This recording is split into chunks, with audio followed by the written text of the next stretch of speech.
Welcome to the podcast, Stories from the World of Science. Our mission is to explain science in a simple and fun form that is open to all.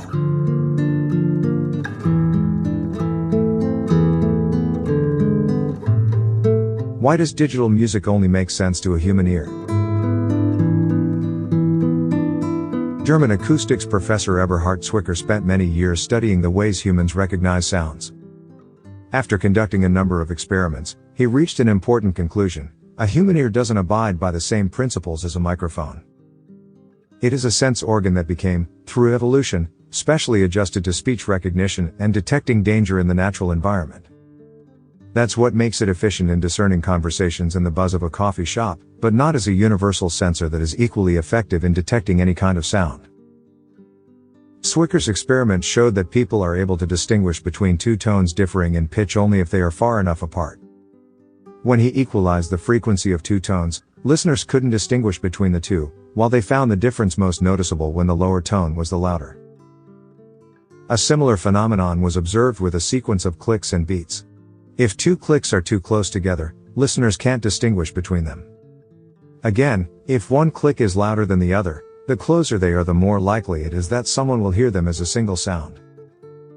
While pondering such idiosyncrasies of human hearing, which came to be known collectively as psychoacoustic masking, Zwicker's student, a computer engineer called Dieter Seitzer, came up with the idea of putting those tendencies to use. The limited forms of sound the human ear can process, Seitzer reasoned, reduce the amount of data a digital sound recording would actually need to preserve.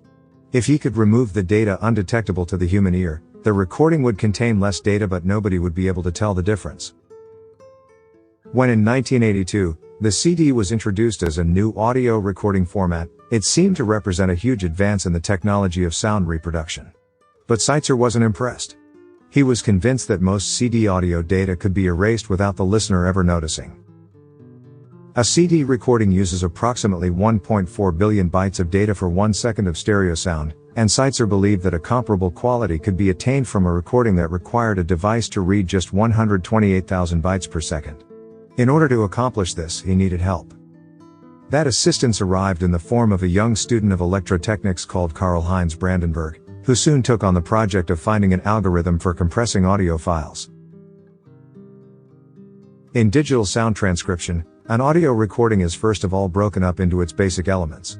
Those elements could be described as the auditory equivalent of pixels, the basic cell-like components of a digital image.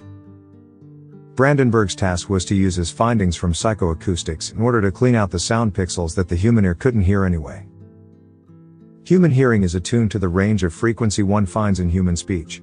With this in mind, Brandenburg believed he could safely remove the number of pixels a recording contained at very high and very low frequency levels. When working with sounds of a similar pitch, he was able to thin out the pixels at a slightly higher pitch, because lower pitch supports better sound recognition. Because the human ear filters out the noise followed by a loud bang, it is less accurate in registering the sounds directly following the bang. Surprisingly, it transpired that the human ear also fails to register the sounds moments before the loud bang occurs, because the brain is still busy analyzing them when the bang interrupts. This means that the moments preceding a loud event will also take up fewer data in a digital recording. Brandenburg conducted many experiments before figuring out which sound pixels could be emitted without reducing the quality of a recording. After much research, he managed to formulate a set of mathematical rules for compressing audio data that could be reapplied to the same recording. In 1986, he filed a patent for psychoacoustic sound compression, and soon after he was invited to the Fraunhofer Institute, a government-sponsored incubator of technology, which had been founded to develop new state-of-the-art products and techniques. There he met a young programmer and an excellent musician called Bernhard Grill, who transformed Brandenburg's mathematical formulas into an efficient computer algorithm. They were able to keep improving this algorithm with the help of test subjects. In June 1990, the sound compression algorithm became good enough to compete in a contest held by the Moving Picture Experts Group, the international organization that issues universal standards for digital coding. During their meeting in Stockholm, a group of young Swedish students took a double-blind test in which they listened to samples of various pieces of music and sounds, encoded in formats set by different algorithms. The public was somewhat surprised by the results, which revealed two winning algorithms, Brandenburg's, and one developed by the Musicam Consortium, a group supported by Philips. The jury spent several months deciding which standard they should recommend for general use. There were pros and cons on both sides.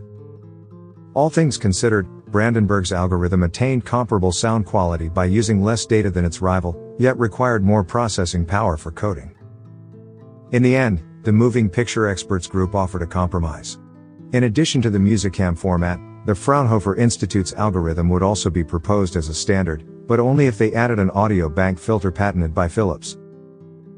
Because this addition didn't improve the algorithm, but in fact made it worse since it required even more processing power, one can assume that the compromise was the result of backstage lobbying, a powerful company pressurizing the expert jury. After some intense internal debate, the Fraunhofer Institute accepted these additional terms. In April 1991, the MPEG announced 3 standards of use. MPEG Audio Layer 1, which was temporarily used for digital cassettes but soon died out. MPEG Audio Layer 2, the Musicam algorithm also known as MP2.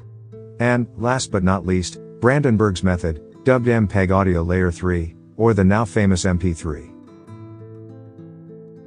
Soon, unfortunately, despite the support it received, the MP3 standard didn't seem to catch on in new applications.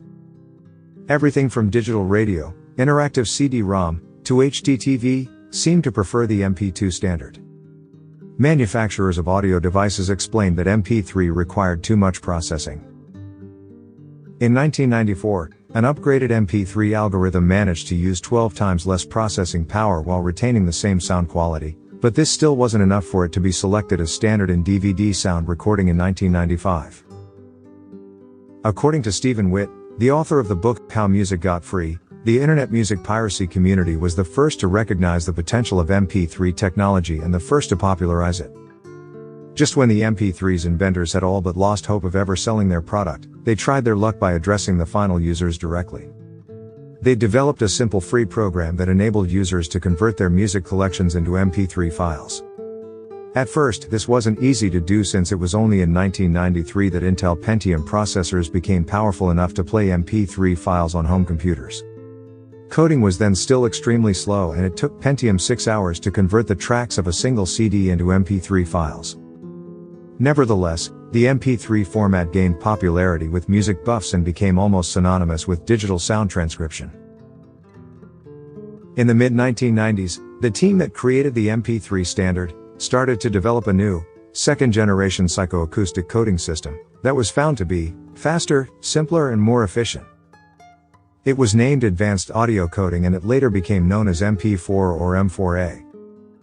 Most digital music and videos today are encoded in this 2.0 psychoacoustic system. If users were guided only by quality, the MP3 format would have died out in 1996, since its successor AAC was far superior. But years of rejection and disappointment left the creators of MP3 with some valuable entrepreneurial new. When MP3 gained a large enough audience, they left it at that and focused on charging royalties. AAC was first used with phones, high-definition TV, and a number of new applications, while MP3 remained the foremost format of digital music. Without efficient data compression, the revolution in the use and storage of music we have witnessed in recent decades could not have occurred. Interestingly enough, the father of psychoacoustic data compression, Dieter Seitzer, applied for a patent on a digital jukebox decades ago. Users would subscribe to listen to music through a network connection by accessing a centralized server that contained all the music files. The idea was rejected for patenting. It was deemed impossible to implement because music couldn't be compressed into files small enough to allow a remote transfer. Or could it?